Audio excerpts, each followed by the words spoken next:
உம்மை துதித்திடுவே உன்னதரே இயேசு தேவா உம்மை துதித்திடுவே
அப்பாவை பாடணும் ஆண்டவரே, அப்பாவை நாமத்தை உயர்த்தணும் ஆண்டவரே.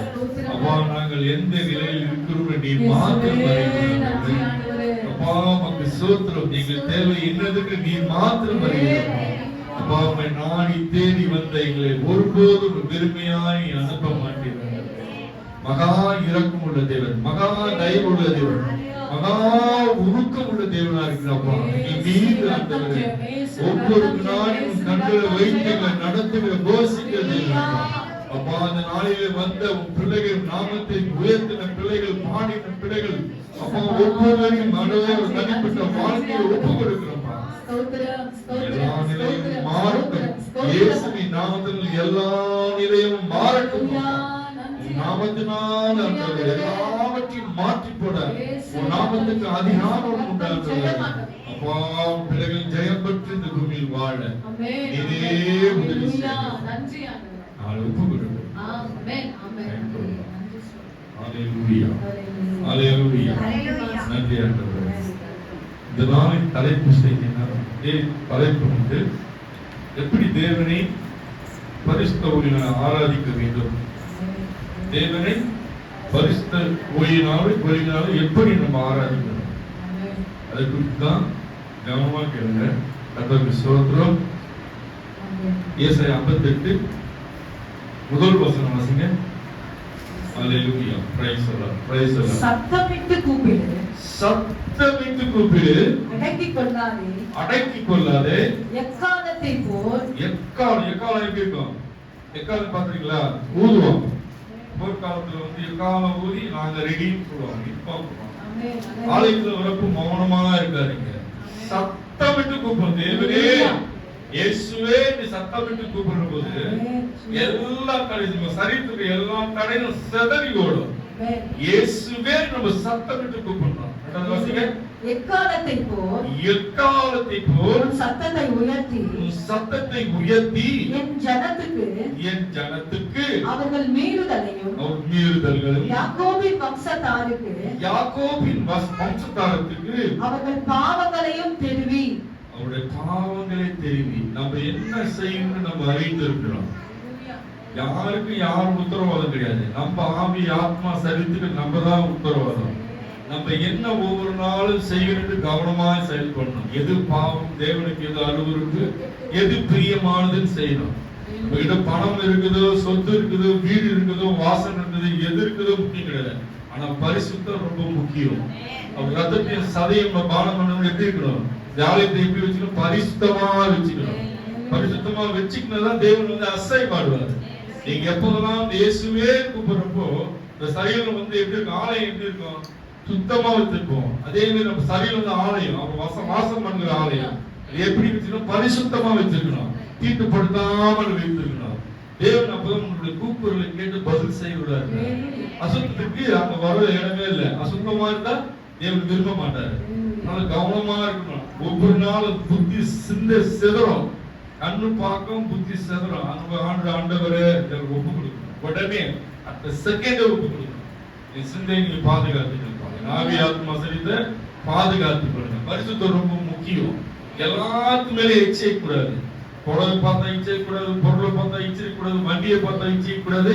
தேவனே எனக்கு என்ன செய்ய சித்தம் இருக்குதோ அதை என் வாழ்க்கையில செய்யப்பா, என் குடும்பத்துல செய்யப்பான்னு ஒவ்வொரு நாளும் கேட்க நம்ம பழகிக்கணும். அல்லேலூயா, அல்லேலூயா. சொல்றோம் 13ஆம் வசனம் அதே அதிகாரத்துல 2 வசனம். தங்கள் தேவனுடைய நியாயத்தை விட்டு விலகாமல், தங்களுடைய தேவனுடைய நியாயத்தை விட்டு விலகாமல், அவர் நீதி விட்டு விலகாமல், நீதியை செய்து வருகிற ஜாதியாரை போல் அவர்கள் நாடோறும் என்னை தேடி என் வழிகளை அறிய விரும்புகிறார்கள். விரும்பினாலும் தேடி வந்திருக்க ஆலயத்துக்கு தேவனுடைய வார்த்தை என்ன, ஒரு சத்தியம் என்ன, ஒரு வேதத்துல ஒரு வார்த்தைகள் எப்படி நம்ம நடத்துது, அதை விரும்பிதான் நம்ம விரும்புறவங்க தான் இங்க வர முடியும். தேவனை விரும்புறவங்க தான் இங்க ஆலயத்துக்கு வர முடியும். தேவனை இயேசுவை விரும்பாதவர்கள் ஒருவரும் ஆலயத்துக்கு வர மாட்டாங்க. இயேசு கிறிஸ்து விரும்புறவங்க, நம்புறவங்க, அவரே சார்ந்து இருக்கவங்க தான் தேவனை தேடி ஆலயத்துக்கு வருவாங்க. ஆமென், அல்லேலூயா.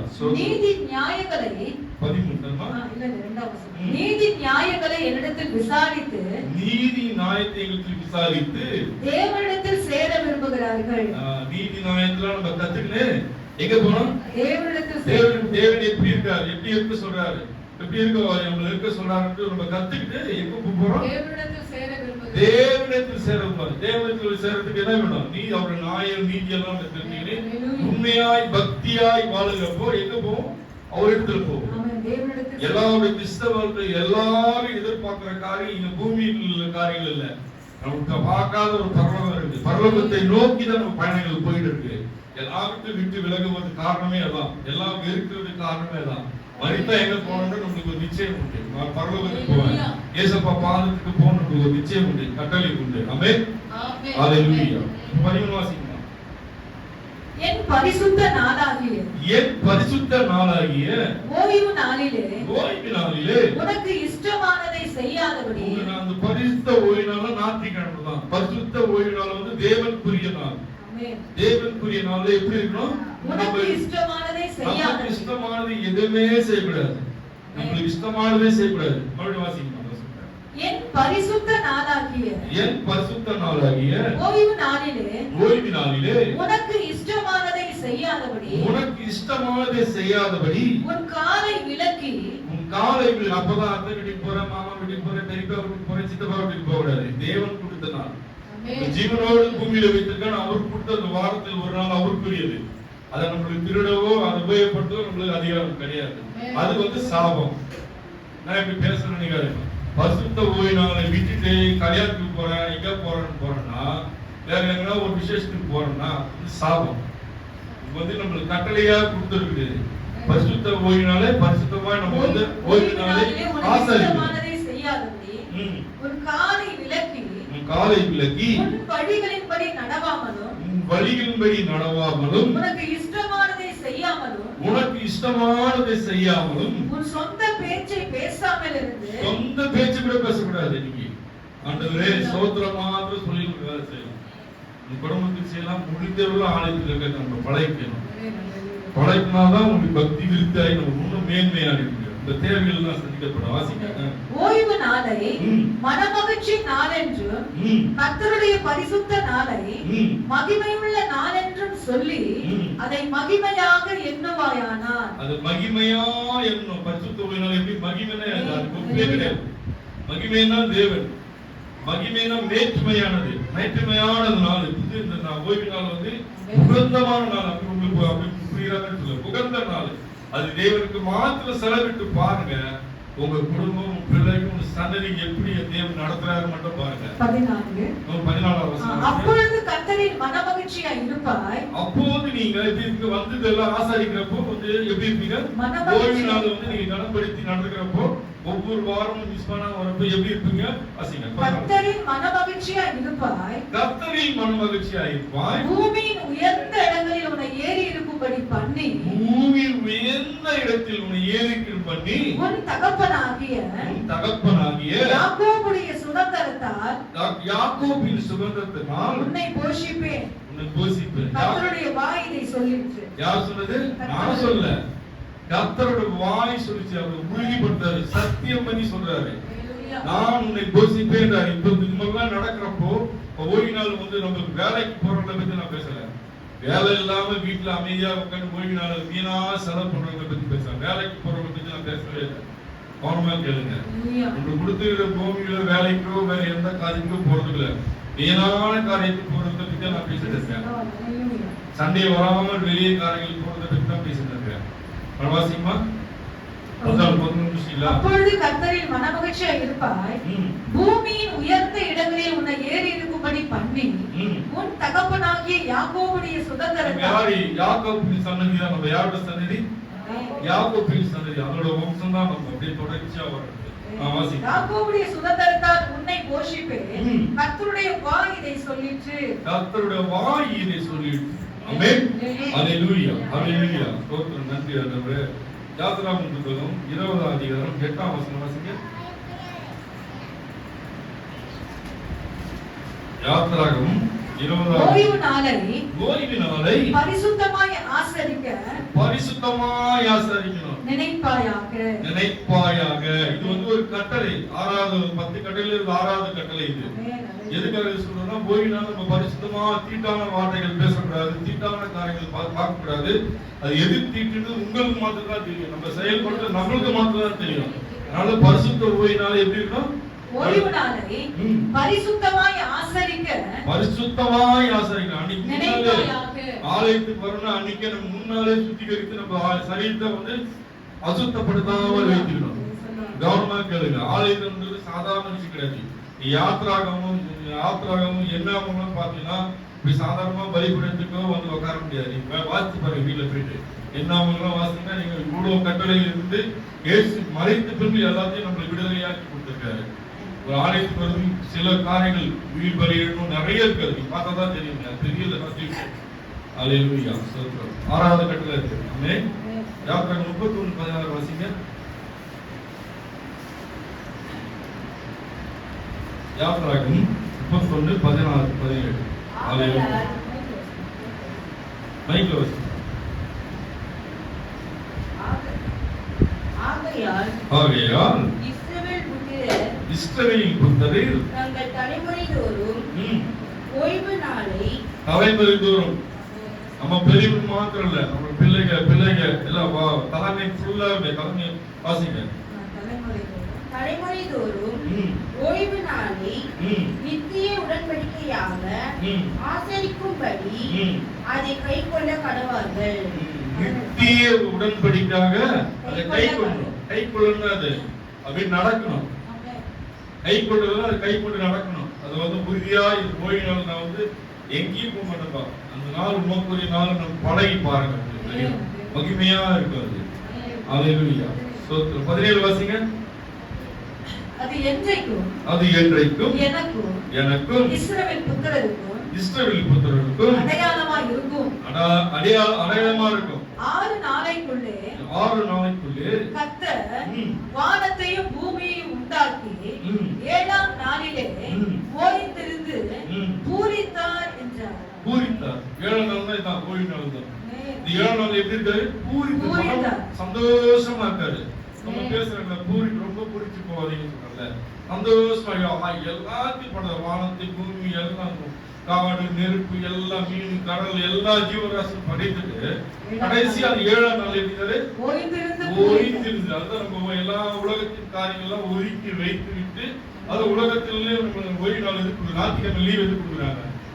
எல்லாம் இதுல இருந்து வந்ததுதான். ஓய்வு நாள் எதுக்கு கொடுக்குறாங்க? ஞாயிற்றுக்கிழமை இதுதான். வாரம் ஃபுல்லா கழிச்சுதான் ஒரு நாள் ஓய்வு நாள். அதுக்கு எங்கே போகணும், ஆராதிக்க போகணுன்றதுக்காக ஒதுக்கப்பட்டதுதான் நினைக்கிறேன். நான் ஆலயத்துக்கு போகணும், ஆராதிக்கணும், கர்த்தரை ஆராதிக்கணும் ஒதுக்கப்பட்டதுனால தான் நான் நினைக்கிறேன். ஆமென். அல்லேலூயா. அதே புஸ்தகமா ஏசாயா 56:2 வாசிங்க. ஏசாயா 56:2.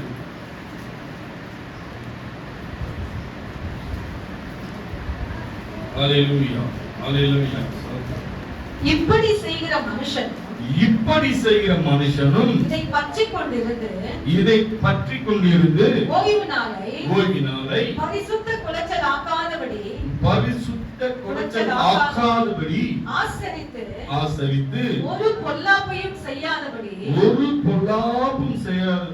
தன் கையை காத்துக் கொண்டிருக்கிற மனுபுத்திரனும் பாக்கியவான். மனுபுத்திரன் யாரு? இப்படி செய்கிற மனுஷன் அதெல்லாம் நம்ம வாரந்தோறும் தவறாம செய்யறப்போ அதுதான் இப்படி செய்கிற மனுஷன் ஆரம்பிக்கிறார். வாசிங்க. இதை பற்றிக் கொண்டிருந்து ஓய்வு நாளை பரிசுத்த குலைச்சலாக்காதபடி ஆசரித்து வந்து நம்ம அமர்ந்து ஆராய்ச்சி துதிச்சு வேதத்தை கேட்டு இதான் முழுமையா ஆசரித்து இதான் அர்த்தம். வாசிங்க. ஒரு பொல்லாப்பையும் செய்யாதபடி யாருக்கும் வாக்குவாதம் பண்ணாமல் யாருக்கும் கெடுதல் பண்ணாமல் இதனால வந்து பரிசுத்தமா காத்துக்கணும். தன் கையை காத்துக் கொண்டிருக்கிற மனுபுத்திரனும் பாக்கியவான். அந்த கையில் கூட ஒருத்தர் தீங்கு போக கூடாது. ஓய்வு நாள்ல இந்த கை எதிராக நீட்ட கூடாது. நம்ம அவ்வளவு பரிசுத்தமா இந்த ஓய்வு நாள் நம்ம வந்து ஆசரிக்கணும். வாசிங்க. வாசிங்க. 4 வாசிங்க. என் ஓய்வு நாட்களை ஆசரித்து எனக்கு இஷ்டமானவைகளை தெரிந்து கொண்டு என் உடன்படிக்கையை பற்றிக் கொள்ளுகிற பிடிச்சு கொள்ளுகிற நம்புகிற பிடிச்சு கொள்ளுகிற ஏற்றுக்கொள்ளுகிற அன்னகர்களை குறித்து கர்த்தர் சொல்லுகிறது என்னவென்றால் அன்னர்கள் நீங்க தான் கர்த்தர் சொல்றது என்னவென்றால் இதான் முடிக்கிறாரு. அல்லேலூயா. ஸ்தோத்திரம். நன்றி ஆண்டவரே. 7 வசனம். அல்லேலூயா. கர்த்தரை சேவிக்கவும் கர்த்தருடைய நாமத்தை நேசிக்கவும் அவருக்கு ஊழியக்காரராய் இருக்கணும். வேலைக்காரனா இருக்கணும். அவரை நேசிக்கணும். நேசித்தாதான் அவரை நம்புவோம். அவரை வேலைக்காரனாய் மாறுவோம். ஒருத்தர் நேசிக்காத யாராவது அவருக்கு வேலை செய்யுமா, உதவி செய்யுமா? ஒருத்தர் மேல அன்பு இருந்தாலும் அவங்களுக்கு ஓடி போய் உதவி செய்யணும் எண்ணம் வரும். ஒரு வேலை அவரை நேசிக்கணும். இயேசு உள்ள இருந்தாருன்னா யாரும் உங்களுக்கு சொல்ல தேவையில்லை. நீங்க மாட்டு ஆட்டோமேட்டிக்கா செய்ய ஆரம்பிச்சிருங்க. அவர் பிடித்தமான காரியங்களை செய்ய ஆரம்பிச்சிருங்க. அதிகமாக நீங்க ஜெபிக்க ஆரம்பிச்சிருங்க. அதிகமாக பிறர் நேசிக்க ஆரம்பிச்சிருங்க. இதான் ரகசியமே. ஓய்வு நாள்ல இவ்வளவு நாட்டுக்கணுன்றது நம்ம அசால்ட்டா கடந்து போயிடும். இங்க போறோம் அங்க போறோம்ட்டு நான் பேசுறது எதுவுமே இல்லை. எல்லா வேதத்தில் உள்ள காரியம் தான் உங்களுக்கு பேசுகிறேன். ஞாயிற்றுக்கிழமை எப்படி எந்த சூழ்நிலை ஆராதிக்கிறீங்க வருகிறது தேவன் மாத்திரம் அறிவார். பக்கத்துல அறிவுல தெரியாது. தேவன் அறிவார். எந்த நிலையில வந்து நீங்க அமர்ந்திருக்கு அவர் அறிவார். கண்டிப்பாக ஆண்டவர் இந்த காரியங்கள் எல்லாவற்றையும் பொறுத்து. ஆனா அவருக்காக வந்து காத்திருந்து நீங்க ஆராதிக்கிறப்ப பலனே வேற. காத்திருந்து ஆராதிக்கணும். காத்திருந்தா உங்களை சொல்றது வேற ஏதாவது தெரியல. காத்திருந்து ஆராதிக்கணும். காத்திருக்கணும். அப்படி காலத்துக்கு முன்னே வந்து காத்திருக்கணும். முன்னாடியே வந்து காத்திருந்து ஜபம் ஆரம்பிக்கும் முன்னாடியே காத்திருந்து அப்படி நடக்கும் போதுதான் பூரணம் போது நான் ஓய்வுனால நம்ம ஆசாதிக்கணும். சொல்றது புரியுதுங்களா உங்களுக்கு? காலத்துக்கு முன்னே வந்து முழங்கால் படிக்கிட்டு உங்க குடும்ப சூழ்நிலை முன்னாடியே நீங்க அறிவிச்சுட்டு நீங்க அப்புறம் நீங்க ஆராய்ச்சி பாருங்க. தேவனை பாடி பாருங்க. துதிச்சு பாருங்க. புதியதாங்க உங்களுக்கு விடுதலையே கிடைக்கும். புதியதான் ஆண்டவருக்கு புதிச்சு கொண்டே உங்க விண்ணப்பத்தை சொல்லலாம். நினைச்சாலுமே போதும். அந்த காரியம் இந்த குடும்பத்தில் இந்த சூழ்நிலை, பிள்ளையோட வாழ்க்கை சூழ்நிலை, கணவரோட வாழ்க்கை எப்படி இருக்குது, இந்த போராட்டம் இருக்குது, எப்ப ஆண்டவர் எடுக்க பாடிக்கிட்டே நினைச்சா போதும். சொல்லணும் அவசியமே இல்லை. பாட்டுகள் நல்லா வாயை விட்டு பாடுறப்போ தேவன் விடுதலை கொடுக்குறார். அது உங்களுக்கு நல்லா நீங்க உணர்வீங்க. நீங்க உணராம இருக்கிறது வந்தது போல பக்கத்துக்கு போகக்கூடாது. ஒரு நாள், ஒரு வாரம், ஒரு வருஷத்தை ஓடினாலும் நீங்க வந்தது போல காலையத்தை விட்டு வெளியே போகக்கூடாது. நம்ம கையில எல்லா அதிகாரமும் கொடுத்துட்டாரு. நம்ம தான் கேட்டு பெற்றுக்கணும். அல்லேலூயா அல்லேலூயா. கர்த்தரை சேவிக்கவும் கர்த்தரை சேவிக்கவும், கர்த்தருடைய நாமத்தை நேசிக்கவும், கர்த்தருடைய நாமத்தை நேசிக்கவும், அவருக்கு ஊழியக்காரராய் இருக்கவும், அவருக்கு ஊழியக்காரராய் இருக்கவும், அவரை சேர்ந்து ஓய்வு நாளை பரிசுத்த குலைச்சல் ஆக்காதபடி ஆசரித்து என் உடன்படிக்கையை பற்றிக் கொண்டிருக்கிற உடன்படிக்கை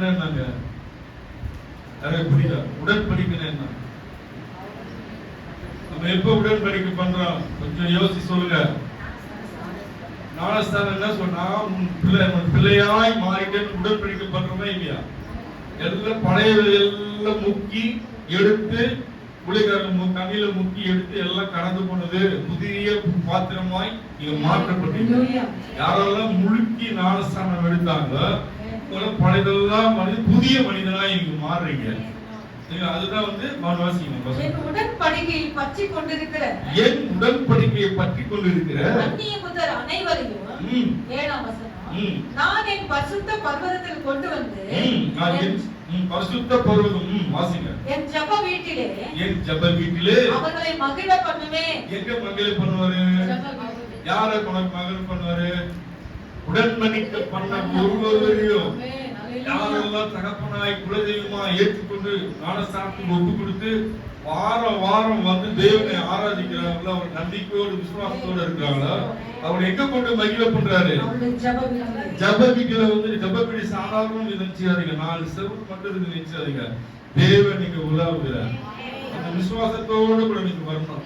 மனுஷனை பார்க்காதீங்க, எங்களை நம்பவே நம்பாதீங்க. தயவு செய்து சொல்றேன், எங்களால ஒண்ணும் செய்ய முடியாது. நாங்க உங்களுக்காக ஜெபிக்க தான் முடியும்.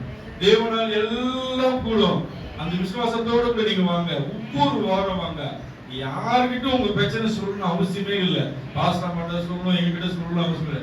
உங்களுக்கும் தேவனுக்கும், ஆமென், உங்களுக்கும் தேவனுக்கும் அந்த உரிமை தான். புத்திர சுவாரி புத்தருக்கு உங்களுக்கு எது கொடுத்துருக்காரு? என் பிள்ளை இந்த உரிமை எதுக்கு கொடுத்துருக்காரு? தகப்பன் இந்த உரிமை எதுக்கு கொடுத்துருக்காரு? அதை மறந்துடுறோம். நம்ம குடும்பத்தின் சூழ்நிலையில, நெருக்கத்தின் சூழ்நிலையில, குழப்பத்தின் சூழ்நிலையில எல்லாவற்றையும் மறந்து சிலையாய் மாறி உட்காந்துடுறோம். இல்லை, இது எப்படி கடந்து போகுது, இப்படி எப்படி கடந்து போகுது, அதுக்குள்ளேயே சுத்தி சுத்தி சுத்தி அங்கேயே நம்ம இருக்கிறோம். அதை விட்டு விலகி தேவனே எல்லா சூழ்நிலையும் சப்பான்னு கூப்பிட பழகிக்குங்க. மனுஷனை நம்பாதீங்க, எங்களை கூட நம்பாதீங்க. எங்களால ஒண்ணும் செய்ய, தேவன் மாத்திரம் தான் செய்ய முடியும். நாங்கள் எங்களுக்கு கொடுத்த வேலையை மாத்திரம் தான் செய்யணும். ஏன்னா நாங்களும் உங்களை போலதான் ஒரு காலத்துல கீழே அமர்ந்து இருந்தோம். நாங்க பெற்ற நன்மையை நீங்களும் பெற்று இந்த பூமியில ஆசீர்வாதமா வாழணுன்றதுக்காக தான் இந்த உன்னதமான ஊழியத்தை நாங்க செய்யணும். இதுக்காக நாங்க எதிர்பார்த்து செய்யல. தேவன் அறிவார், எந்த காரியத்தை எதிர்பார்த்து செய்யல. நாங்கள் எப்படி தேவனை ருசித்து நாங்கள் மேன்மைப்பட்டோமோ, அதுபோல ஒவ்வொரு குடும்பத்திலும் ஒவ்வொரு பிள்ளைகளும் ஒரு மேன்மையாய் வரணும். இந்த பூமியில ஒரு நெருக்கத்தில் இல்லாமல் விசாலமாய் வாழணும். இந்த குடும்பம் மனமகிழ்ச்சியாய் வாழ்ந்ததுக்காக உன்னதமான ஊழியத்தை எடுத்துக்கூடாது. இந்த ஊழியத்தினால எங்களுக்கு சம்பளம் யாரும் தரது கிடையாது. எந்த எதிர்பார்ப்பை எதிர்பார்த்து இந்த ஊழியத்தை செய்யறோம். மனம் புகழ்ந்து தேவன் செய்த நன்மை நன்றி உள்ளத்தோடு கூட நாங்க இணைந்து இந்த ஊழியத்தை செய்யறோம். அல்லேலூயா அல்லேலூயா. புரியுதுங்களா? நீங்களும் ஒரு நாள் ஊழியக்காரன் சன்னதி மாறணும். அதுக்குதான் இருக்குது, ஓப்பனா சொல்றோம். இது இருக்கு, இப்படிதான் நாங்களே இருக்கோம் சொல்றது எங்களுக்கு ஒண்ணு வெப்பம் கிடையாது. தேவன் எப்படி உயர்த்தினாலும் தான் நம்ம பேசலாம். நான் இப்படி அப்படி சொல்றது எங்களிடத்துல ஒன்றும் இல்லை, ஜீரோ. நாங்க ஒன்றும் இல்லை. இங்கேயும் உங்களையும் ஒரு நாள் இங்க வச்சு பாப்பார், அழகு பாப்பார் தேவன். அதுக்கு நம்ம என்ன நம்பிக்கை வேணும், பக்தி விருத்தி அடிக்கணும், முழுமையா நம்பணும், அவரே சார்ந்து இருக்கணும். நாங்க நிக்கணும், பசி பஞ்சம் விபத்து எல்லா சூழ்நிலையும் மரணம் துக்கம் கண்ணீர் வேதனை எல்லாத்திலும் கடந்து நின்றுனால்தான் நிக்க முடியுங்க. உங்களிடம் நாங்க பகிர்ந்துக்கிறோம்னா எல்லாத்துக்கும் பேசுறோம்னா நீங்க கடந்து வர பாதை, நீங்க சொல்ற காரியங்களை நாங்களும் ஒரு நாள் கடந்து அது உணர்ந்தாதான் அந்த வழி தெரிஞ்சதான் உங்களுக்காக நான் அழுதி ஜபிக்க முடியும். நீங்க சொல்ற கதை மாதிரி கேட்டு போனா அந்த உணர்வுலாம் எங்களுக்கு கிடைக்காது. உங்க வழி எனக்கு புரியாது. உங்களுக்காக அழுத ஜபிக்கிறப்ப என் கண்ணுல தண்ணீர் வராது. அந்த வழி நான் உணர்ந்தாதான் இந்த கஷ்டம் நம்மளும் நாள் பட்டமே, இந்த வேதனை நம்ம உணர்ந்துமே. சகோதரி சொன்னாங்களே, நாங்க அசட்டை பண்ணாமல் தேவனிடத்துல எல்லா காரையும் ஒப்பு கொடுக்கிறோம்.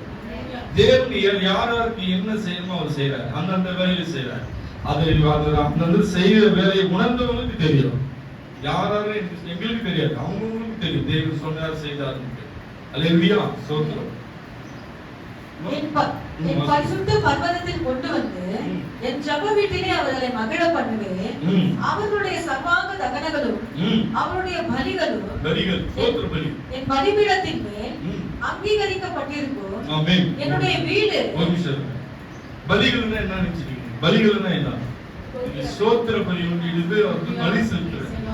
அவர் வீட்டுல வந்து ஜெப வீட்டுல வந்து ஸ்தோத்திர பலி வந்தமா முழங்கால் போட்டோமா, ஆண்டவரே இந்த வாரத்துல ஜீவனை கொண்டு வந்து மீண்டும் ஆலயத்துல வந்து நிற்க எங்க பலம் தந்து ஜீவனை கொடுத்து பாதுகாத்தே நன்றி ஆண்டவரே, ஸ்தோத்திரம் ஸ்தோத்திரம் சொல்லிட்டு ஸ்தோத்திர பலி செலுத்திட்டு அப்புறம் அடுத்த விஷயம் விண்ணப்பிக்குவாங்க. அல்லேலூயா, வாசிங்க. என்னுடைய வீடு சகல ஜனங்களுக்கும் ஜெப வீடு எனப்படும். ஜெப வீடு இவங்களுக்கு மட்டும் கிடையாது, இவங்களுக்கு மட்டும் தான் ஜெப வீடு, அவங்களுக்கு கிடையாது, அப்படி கிடையாது, எல்லாருக்குமான ஜெப வீடு இது. பொதுவான இடம் இது. எனக்கு நான் உரிமை கொண்டாட வரைக்கும் ஒண்ணுமே இல்லை, எனக்கும் கிடையாது, எல்லாருக்கும் பொதுவான இடம் இது. எல்லா கோத்திரத்தாலும் வரலாம், கோத்திரத்தாலும் எல்லா ஜாதி மக்களும் வரலாம், எல்லா மொழி பேசுறவங்களும் வரலாம். இது வந்து தேவனுடைய வீடு. இதுல வந்து யார் வரதுக்கு தடையே கிடையாது, தடை பண்ணவும் கூடாது, தடையே கிடையாது. அல்லேலூயா. சப்பரேனியா 3:15 வாசிங்க. இந்த வாரம் ஃபுல்லா ஆலயத்தை குறிச்சு தான் உங்களுக்கு தெரியணும். ஆனா ஆலயம்னா என்னன்னு உங்களுக்கு புரியணும்னா ஃபுல்லா ஆலயத்தை குறிச்சு எடுத்துக்கணும். நம்ம வந்து உங்களை வந்து ஒரு தெரியாமையே நடத்தக்கூடாது, சொல்லியே யோசிக்க கூடாது. ஆலயம்னா என்னன்றது உங்களுக்கு புரிய வச்சதான் நீங்க ஆலயத்தின் நம்பிக்கை தேவனுடைய விசுவாசத்துல வளருவீங்க. ஆமென். சப்பரேனியா 3:17 உன் தேவனாகிய கர்த்தர் உன் நடுவில் இருக்கிறார்.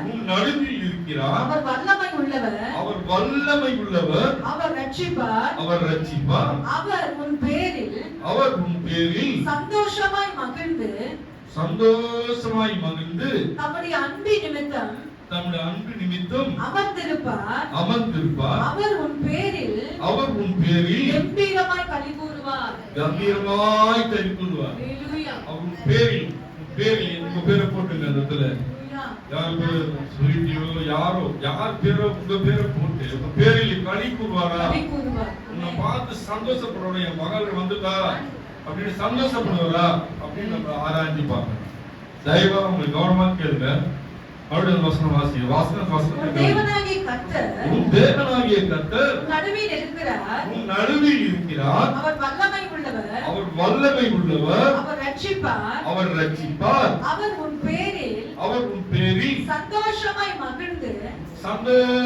மகிழ்ந்து நம்முடைய அன்பு நிமித்தம் அமர்ந்திருப்பார். நிக்க மாட்டாரா, பக்கத்துல வந்து அமர்ந்துருவாரு. அந்த அளவுக்கு நம்மள வளர்த்து பக்தி விருத்தில வளர்த்துக்கிறோம். ஏதோ வந்து கவலை கஷ்டத்திலே அதிலே அமராம தேவன் பாதத்துல அமர்ந்தப்ப பக்கத்துல வந்து விட்டுட்டாரு, அமர்ந்துக்கிறாரு. என் மகன் என்ன சொல்றான், என் மகன் என்ன சொல்றான்னு அமர்ந்திருக்கிறாரு.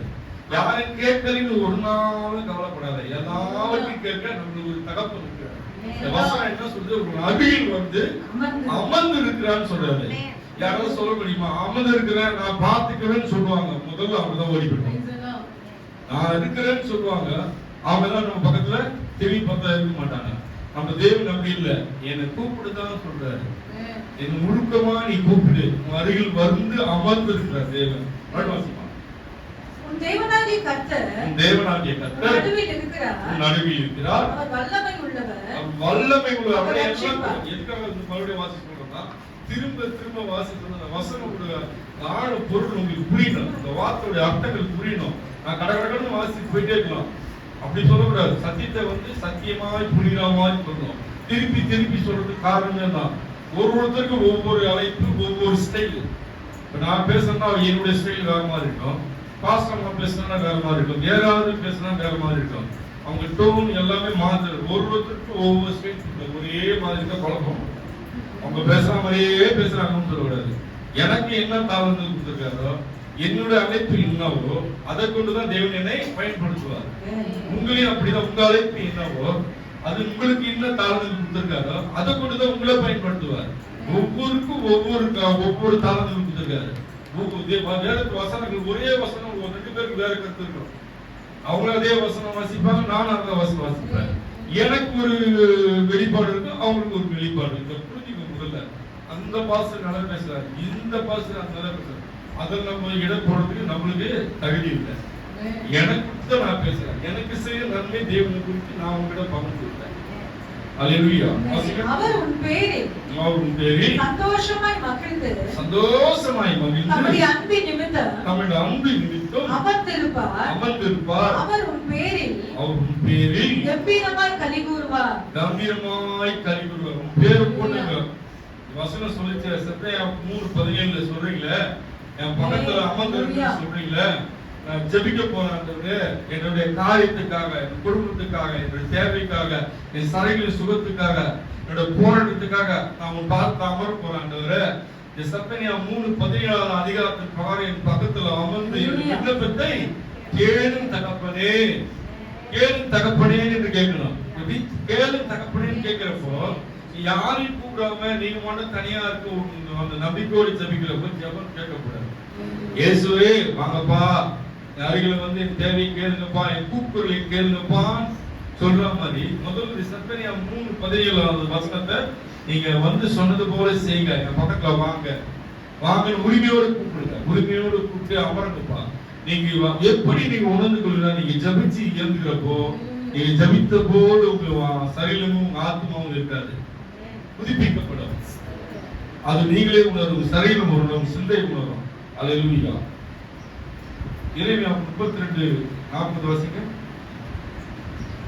எரேமியா 32வது அதிகாரம் 40-41 நிறுத்தி வாசிங்க. அவர்களுக்கு நன்மை செய்யும்படி நான் அவர்களை விட்டு பின்வாங்குவதில்லை என்கிற. முதல்ல என்ன சொன்னாரு? அருகில் வந்து அமர்ந்திருக்குன்னு சொன்னாரு. சொன்னாங்களா? எங்க சொன்னாரு? செப்பையா சொன்னாரு. எரேமியால என்ன சொன்னாரு? அவர்களுக்கு நன்மை செய்யும்படி நான் அவர்களை விட்டு பின்வாங்குவதில்லை என்கிற. பின்வாங்க மாட்டாரு. நீங்க கூட்ட பின்னாடி பார்க்காம போக மாட்டாரு. இதுவே திட்டம் தெளிவா இந்த தெய்வமாவது பேச முடியுமா? ஆண்டவர் மாதிரி தான் பேசணும். எவ்வளவு திட்டம் தெளிவா நம் பிள்ளைகளுக்கு எப்படி எழுதி வச்சிருக்காரு, எப்படி பேசிட்டாரு. எப்போ பிள்ளை பக்கத்துல வந்து உட்காருங்க. இப்போ மறுபடியும் வந்து எரேமியா சொல்றது வந்து அவர்களை விட்டு பின்வாங்குவதில்லை என்கிற நித்திய உடன்படிக்கையை. நித்திய உடன்படிக்கை. உடன்படிக்கைனா ஒரு என்ன சொல்றது? உடன்படிக்கைனா சொல்றது அல்லேலூயா ஸ்தோத்திரம். ஒப்பந்தம். ஒரு ஒப்பந்தம் பண்ணிக்கிறாங்க. ஒப்பந்தம் பண்ணா என்ன பண்ணுவாங்க? அக்ரிமெண்ட் சொல்றாங்கல்ல, இத்தனை வருஷம் நான் உங்களுக்கு வேலை செய்வேன், அக்ரிமெண்ட். ஒப்பந்தம் தான் வந்து இந்த வார்த்தை உடன்படிக்கை. உடன்படிக்கை ஒப்பந்தம் பண்ணி நான் ஜீவன் உள்ள நாளெல்லாம் நோடு இருந்து நடத்துவேன், மரணம் பரிந்தும் நோடு இருந்து நடத்துவேன் சொன்னார் வார்த்தை. மரணம் பரிந்து நடத்துறாரு. அதோட இம்பார்ட்ல மறிச்சது பிறகும் பரலோகத்துக்கு அவர் தான் கொண்டு போவார். அது அடுத்த வருகிற வாழ்க்கை எப்படி போகணும் சப்ஜெக்ட் கொண்டு போவோம். அதனுடைய சிஸ்டம் இருந்தா அதுவும் விளக்கி பேசுவோம். நித்திய உடன்படிக்கையை அவர்களோடு கூட பண்ணி அவர்கள் என்னை விட்டு அகன்று போகாதபடிக்கு அவர் விட்டு நீங்க எங்கேயுமே போகாதபடி பாதுகாரு. கண்மணி போல் பார்க்கிற தேவன், கண்மணியை போல் பார்க்கிற தேவன். நீங்க நினைக்கலாம் இயேசுவே அசால்ட்டா சொல்லிட்டு போயிடலாம். எவ்வளவு உறுதிப்படுத்துறாரு, உங்களோடு இருக்கிறேன் வந்து எப்படிலாம் அவர் உங்களுக்கு கன்ஃபார்ம் பண்றாரு பாருங்க. உங்களோடு கூட இருந்து நான் இருப்பேன், நடத்துவேன். அவர்கள் என்னை விட்டு அகன்று போகாதபடிக்கு எனக்கு பயப்படும் பயத்தை அவர்கள் இருதயத்திலே வைத்து. அவர் இருதயத்தில் வைச்சான போதும். அவருக்கு பயப்படும் பயம் வந்துட்டாலுமே வீட்டு பாவம் வராது, கோபம் வராது, சோகம் வராது. எல்லாம் என்னதான் போராட்டம் வந்தாலும் வந்து நம்மள ஒடுங்கி போயிட மாட்டோம். ஒடுங்கி போகக்கூடாது. ஒடுங்கலாம். நமக்கு தெரியும், ஐயோ நம்ம ஆஃப் ஆகுறோம், நமக்கு நல்லா தெரியும். நம்ம வந்து இந்த விஷயத்துல உள்ள போயிட்டோம், அடிமையாயிட்டோம். இந்த விஷயத்துக்கு துக்கத்துக்கு அடிமையாயிட்டோம். டக்குன்னு நம்ம உணர்ந்து தட்டி ஜபிக்க கத்துக்கணும். ஆண்டவரே நான் இதுல அடிமை வந்து எனக்கு இப்ப நெருக்குது, அதை ஜபிக்க விடாமல் தடுக்குது. ஆண்டவர் நீ விடுவிட்டு நம்ம ஆவி ஆத்மா சரிந்த பிதா குமாரன் பரிசுத்த ஆவியில ஒப்பு கொடுத்து ஜபிக்கணும். உடனே ஜபிக்கணும். இந்த பிரச்சனை எடுத்து விட்டு நான் இந்த பிரச்சனை சிந்தை விட்டு எடுத்து போடுங்க, இதயத்தை விட்டு எடுத்து நினைவு விட்டு எடுத்து போடுங்க என்று உடனே ஜெபிக்க நீங்க கட்டி பாருங்க, ஜெபிச்சு பாருங்க. அதுதான் சொல்றது. நீங்க கேட்டு போறதுக்காக சொல்ல, நீங்க வாழ்க்கையில நீங்க இதை அனுபவித்து பாருங்க, நடத்தி பாருங்க, கூப்பிட்டு பாருங்க. அப்பதான் நீங்க உணர முடியும் தேவன் செய்த நன்மை செய்த நீங்க அப்பதான் தெரிஞ்சுக்க முடியும். அல்லேலூயா, ஸ்தோத்திரம். அவர்களுக்கு நன்மை செய்யும்படி அவர்கள் மேல் சந்தோஷமா இருந்து என் முழு இருதயத்தோடும் என் முழு ஆத்துமாவோடும் அவர்களை இந்த தேசத்திலே நிச்சயமாய் நாட்டுவேன். தேசத்துல நிச்சயமாய் நாட்டுவேன். சாஞ்சிட மாட்டீங்க, சாய விட மாட்டாரு, நாட்டுவார். நாட்டுவார் தேவன். தேவன் நம்புற பிள்ளைகளை ஒருபோதும் தலை குனிய விட மாட்டார். அப்படி இப்படி இருக்கும்னா தலை குனிய விடுவார். அவரை நம்பி அவர் பயம் வந்துட்டாலுமே நம்ம எதுக்குமே அடிமையாகும். இதயத்துல இயேசு என்று பயம் வந்துட்டாலுமே எதுக்குமே அடிமையாக மாட்டோம். எந்த காரியத்திலும் நம்ம அடிமைப்பட மாட்டேன். உண்மையா சொல்றேன் நானு. எந்த விஷயத்துல நம்ம அடிமை, பணம் பொருள் வீடு எல்லாம் என்னதான் மேன்மையோ எதுக்குமே நம்ம அடிமையா ஆகவே மாட்டோம். இயேசு நம்ம இந்த இதயத்துல வந்துட்டார்னா இது அவருக்கு பிடிக்காது, அருவருப்பு, இது பாவம், இது சாபம் நம்ம உணர்ந்துட்டோம்னா அந்த பயம் வந்துட்டாலுமே நீ தேவன பிள்ளை, தேவன பிள்ளை. இந்த பயம் தான் உன்னை நடத்தும். இந்த பயம் தான் உங்களை கைப்பிடிக்கும். இந்த பயம் அந்த மாதிரி வாசிக்கணும். பயத்தை நித்திய உடன்படிக்கையை அவர்களோடு பண்ணி அவர்கள் என்னை விட்டு அகற்று போகாதபடிக்கு எனக்கு பயப்படும் பயத்தை அவர்கள் இருதயத்திலே வைத்து பயம் இருக்க போனாலும் கூப்பிடுங்களா கூப்பிட மாட்டீங்களா? இருக்க போறீங்க சரியான பிரச்சனை மாடிதான் பண்ண பண்ணுவாரு. ஆண்டவரே ஆண்டவரே ஆண்டவரே 1000 ரூபாய் அவர் எல்லாத்தையும் வந்து பொறுத்து பார்த்து செய்வது. கடனா செஞ்சா தேவனை நீங்க அசால்ட்டா நினைச்சிருக்கீங்க. அது உணர வைத்து கொடுக்கிறது தான் நம்ம உணர்வுள்ள தேவன். உணர்வை புனிந்து கொண்டு அது உணர வைத்து அந்த காரியத்தை ஜெயித்து கொடுக்குறது நம்ம உணர்வுள்ள தேவன். நம்ம வணங்கணும். எந்த தெய்வத்தை வணங்கணும்னு நம்ம ஜாக்கிரதையா இருக்கணும், கவனமா இருக்கணும். எது கேட்கல, காதல் உள்ளிலையா அப்படிலாம் பேசாதீங்க. என்னோட கூப்பிடுறது காதல் உள்ளிலையா கண்ணு இல்லையா அப்படிலாம் கேட்காதீங்க. அவர் முடியாது, உங்களோட டிராவல் பண்றாரு, உங்களோட அமர்ந்து இருக்கிறாரு. யாரும் இல்லைன்ற மட்டும் எந்த சூழ்நிலையும் நீங்கள் ஒடுக்காதீங்க, தனிமைப்படுத்திக்காதீங்க.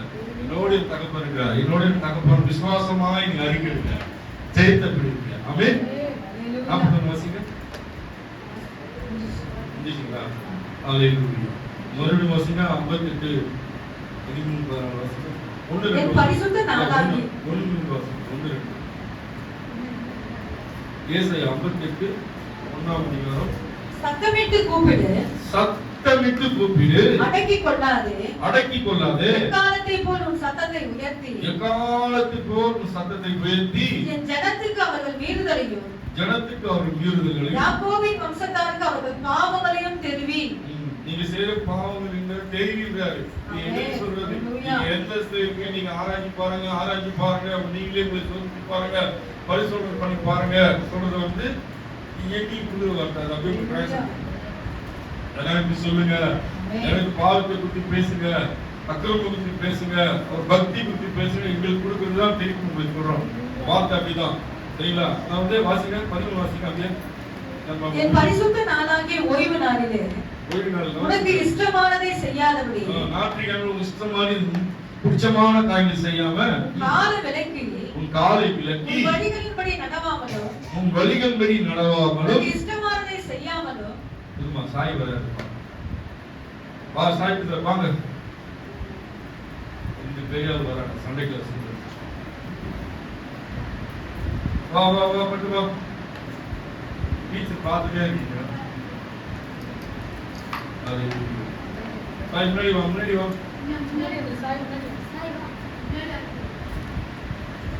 அல்லேலூயா. உனக்கு இஷ்டமானதை செய்யாமலும், உனக்கு இஷ்டமானதை செய்யாமலும், சொந்த பேச்சை பேசாமல் இருந்து, சொந்த பேச்சு பேசாமல் இருந்து, ஓய்வு நாளை மனமகிழ்ச்சி நாள் என்றும், இந்த பரிசுத்த ஓய்வு ஞாயிற்றுக்கிழமை பரிசுத்த ஓய்வு வந்து மனமகிழ்ச்சி நாள், சந்தோஷமா இருக்க நாள் என்று, கர்த்தருடைய பரிசுத்த நாளை, கர்த்தருடைய பரிசுத்த நாளை மகிமையுள்ள நாள் என்று சொல்லி, மகிமையுள்ள நாள் இது. சாதாரண நாள் கிடையாது நம்மளுக்கு. கிறிஸ்தவ பிள்ளைகளுக்கு, தேவனுக்கு உடன்படிக்கை பண்ணி பிள்ளையாய் வாழுகிற மக்களுக்கு, பிள்ளைகளுக்கு ஒரு நாள் மகிமையின் நாள். பரிசுத்த ஓய்வு நாள் வந்து மகிமையின் நாள். மகிமையுள்ள நாள் என்று சொல்லி அதை மகிமையாக எண்ணுவாயானால் அப்பொழுது கர்த்தரில் மனமகிழ்ச்சியாக இருப்பாய். பூமியின் உயர்ந்த இடங்களில் உன்னை ஏறி இருக்கும்படி பண்ணி. துக்கமா இருக்கக்கூடாது. மகிமை நாள் உணர்ந்துட்டீங்கன்னா துக்கமா இருக்க மாட்டேன், மனமகிழ்ச்சியா இருப்ப, மனமகிழ்ச்சியா இருப்பீங்க. அது ஏன் துக்கமா வச்சு? துக்கம் இருக்கும், எல்லாரும் இருக்காது. எல்லாருக்கும் ஒவ்வொரு நெருக்கம். உங்களுக்கு உயர்ந்தாங்க, எங்களுக்கு இருக்கும். நம்ம அதுல உட்காராம ஒரு இறந்து நடக்க ஆரம்பிக்கும். எல்லாருக்கும் நெருக்கம் இருக்குது. பூமியில இருக்கு எல்லா மனுஷனுக்கும் நெருக்கம் இருக்குது. சில நெருக்கத்தை அவங்களே தேடி தள்ள வச்சுக்குவாங்க. அவங்க வேலையை அவங்களே போய் தலையை விட்டு அவங்களே மாட்டிக்குவாங்க. நம்ம நாவலமாக செயல்படணும். நம்ம ஒரு இடத்துக்கு போனா சமாதானம் பண்ண முடியா பண்ணணும், முடிகிற இடத்துல போகணும். இல்லைன்னா போகக்கூடாது, விலகி போகணும். நம்ம வார்த்தைக்கு கீழ்ப்படியவர்கிட்ட பேசணும், கேட்காதவங்கிட்ட முன்னும் பேச முடியாது. நம்ம விலகிதான் போகணும். நம்பரும் நாடி தேடி வரவங்களுக்கு எப்படின்னா நம்ம உதவியா இருக்கணும். நம்ம நாடி தேடி வந்து ஒரு குறைகள் சொல்லுகிறவர்கள் வந்து அப்படியே அசட்டை பண்ணாதீங்க. தயவுசெய்து சொல்றாங்க, அவங்களுக்காக ஜெபிங்க, அவங்கள ஜெபிக்க ஆரம்பிங்க. அவங்க சூழ்நிலை வந்து நம்பி இயேசுடைய பிள்ளை என்று சொல்லி வந்து உங்ககிட்ட ஒரு குடும்ப காரியங்கள், தனிப்பட்ட காரியங்களை சொல்லுகிற போது நீங்க வந்து அசட்டையா பண்ணாதீங்க. ஆண்டவர் வீட்டுல வந்து நீங்க அதை வந்து அப்படியே சொல்லிட்டு போயிடுங்க. அதான் உங்க வேலை. உங்க வீட்லயே ஆலயத்திலே வந்து இந்த சகோதரி குடும்பத்துல பிரச்சனை, இந்த விடுவி வந்தவரு என்ன வாழ வைத்தல, அவங்களுக்கு வாழ வைக்க கேளுங்க. பிறரை போல உன்னை போல பிறரை நேசிப்பாயாக. உங்களுக்கு இல்லையா வேதம்? அது போல நம்ம முயற்சி பண்ணுங்க. சின்ன சின்ன விஷயம் முயற்சி பண்ணுங்க. கர்த்தர் நடத்துவார். 14 அப்பொழுது கர்த்தரில் மனமகிழ்ச்சியாக இருப்பாய். பூமியின் உயர்ந்த இடங்களில் உன்னை ஏறி இருக்கும்படி பண்ணி உன் தகப்பனாகிய யாக்கோபுடைய சுதந்திரத்தால் உன்னை போஷிப்பு. கர்த்தருடைய வாய் இதை சொல்லிற்று. கர்த்தருடைய வாய் இதை சொல்லிற்று. ஆமென். கர்த்தருடைய வாய் சொல்லி, இந்த வாய் சொல்ல தேசம் புரிஞ்சுங்க. உங்களை போலதான் நான் ஒரு மனுஷன், சாதாரண மனுஷன். எங்க அனுபவம், எங்க தியாகம், எங்களுடைய எல்லா காரியத்தையும் தேவன் பார்த்து விட்டு பார்த்து இந்த பணியை கொடுத்துருக்காரு. இந்த பணி கொடுக்கிறது சாதாரண கிடையாது. நீங்க நினைக்கலாம் இங்க நிக்கிறது வந்து எதுவும் தெரியாம இங்க படிச்சு வந்து நிக்கிறாங்க, கண்டிப்பா கிடையாது. நாங்களும் யுத்தத்தில் இருக்கிறோம், அழுது போராடுகிறோம். எல்லா நெருக்கத்திலையும் பார்ப்பாரு, எல்லா நெருக்கத்திலையும் பார்ப்பாரு. பசி, பட்டினி, எல்லா விபத்து எல்லாத்தையும் பார்த்து நம்ம எப்படி இருக்கோம், மறுதளிக்கிறோமா, அவரையே கூப்பிடணுமா, அந்த வாய் இந்த நாவு யாரை கூப்பிட்டு பார்ப்பாரு. ஒரு நெருக்கத்தை கொடுத்து அந்த நாமத்தை உச்சரிக்கிறது பார்ப்பாரு. உலகத்தை தேடுதா, மனுஷனை தேடுதா, உறவை தேடுதா, என்ன என்னுடைய நாமத்தை அந்த நாவலால் அறிந்துதான் பார்ப்பாரு. நம்ம எல்லா சூழ்நிலையும் அவர் நாமத்தை சொல்லுகிறப்போ ஜெயமே நம்மளுக்கு மிஞ்சம், ஜெயமே மிஞ்சம். நாமத்தை அறிக்கிற மனுஷங்கிட்ட ஓடி ஓடி போய் சொன்னா அவன் யாரும் எதுவும் பண்ண முடியாது, ஒன்றும் செய்ய முடியாது, நிறைவா செய்ய முடியாது. தேவனை தவிர நிறைவா செய்ய ஒருவருக்கு இந்த பூமியில அதிகாரம் இல்லை. அவர் கொண்டுதான் சகலத்துக்கும் அதிகாரம் உண்டு. ஏன் சகலத்துக்கும் எல்லாத்தையும் அவர் படைச்சார். வானத்தையும் பூமியும் எல்லா அண்ட சரஸ்திரி எல்லாத்தையும் அவர் தான் படைச்சார். அவருக்கு மட்டும் தான் அதிகாரம் உண்டு. அவர் வார்த்தைக்கு நீக்கும், இல்லைன்னா நீக்கும், போனா போகும். அது அவர் வார்த்தைக்கு மட்டும் தான் அவர் வல்லமை உண்டு. மருத்துவர்களை எழுப்பினாரு, செவிடர்களை கேட்க வச்சாரு, குருடருக்கு பாடம் தந்தாரு. பெரும்பாடுள்ள ஸ்திரீகள் உங்களுக்கு புரியும். உங்களுக்கு சகோதரி படுகிற போராட்டம் ஒரே மாதத்துக்கு ஒரு 4 நாள் கஷ்டப்படுறாங்க. பெரும்பாடுள்ள ஸ்திரீயோட வேதனை அறிந்து அவர் தொடர, அவ விசுவாசத்தோடு ஒரு வஸ்திரத்தை தொட்டு சுகப்பட்டார். அவர் வஸ்திரத்துக்கே அவர் வல்லமை உண்டுனா அவர் வார்த்தைக்கு எவ்வளவு வல்லமை நம்ம அதை புரிஞ்சுக்கணும். ஒரு வஸ்திரத்தை விட்டு ஓரம் தொட்டான், அப்பயே திரும்பி பார்த்து யாருடைய வஸ்திரத்தை தொட்டாங்க கேட்கிறாரு. உடனே கேட்கிறாரு. துணியை தொட்டாலே தெரிஞ்சுனா, துணியை தொடுறப்பே தெரிஞ்சுனா, அவங்க நெருக்கத்துல ஆயிரக்கணக்கான ஜனங்கள் கூட வந்துட போது அந்த துணியை அந்த வஸ்திரத்தை தொட்டதே தெரிஞ்சுனா நாங்க கூப்பிடுறது கேட்குமா கேட்கலாம். இந்த கண்ணீரை பார்ப்பாரா பார்க்க மாட்டாரா?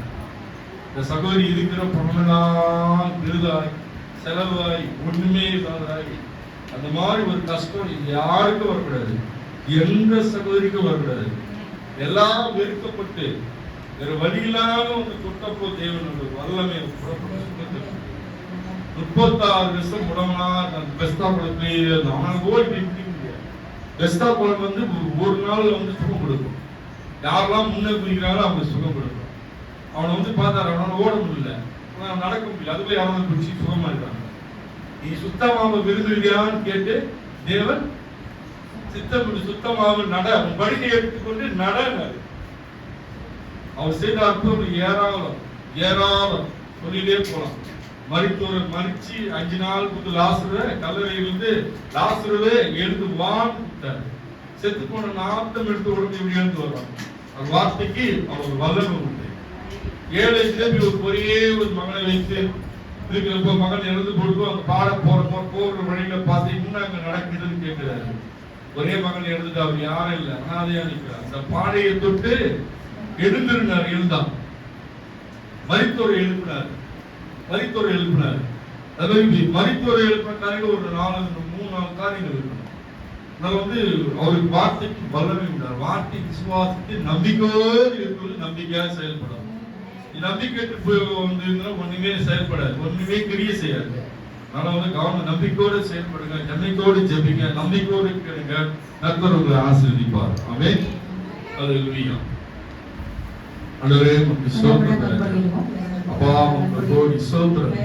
ஆண்டவரே பரிசுத்த ஊழியர்களை எப்படி நாங்கள் ஆசரிக்க வேண்டும் என்று அப்பா எங்களுக்கு ஆண்டவரே திட்டம் தெளிவாக ஆண்டவரே தந்த ஒவ்வொரு வார்த்தைக்காய் ஸ்தோத்திரம். ஆண்டவரே ஏசாயா 56 ஆண்டவரே 1-2 ஆண்டவரே 13-14 அதிகாரம் அப்பா யாத்திராகம புத்தகம் 20 ஆண்டவரே 8ஆம் அதிகாரம் ஆண்டவரே எல்லாவற்றிலும் ஆண்டவரே நேர்த்தியாய் ஆண்டவரே எங்களோடு ஆண்டவரே 3:17 அப்பா இறைமையா ஆண்டவரே ஆண்டவரே காரியங்கள் எல்லாவற்றிலும் ஆண்டவரே பரிசுத்த ஓய்வுகளை நாங்கள் எப்படி பக்தி நோக்கி அடியோம் என்று ஆண்டவரே அப்பா நீ சித்தம் கொண்ட நிமித்தமாக சபையில் இந்த வார்த்தையை நீ கிடைக்க செய்கிறப்பா. உன் பிள்ளைகள் சீர்பட வேண்டும் என்று ஆண்டவரே அப்பா காலத்தோடு வந்து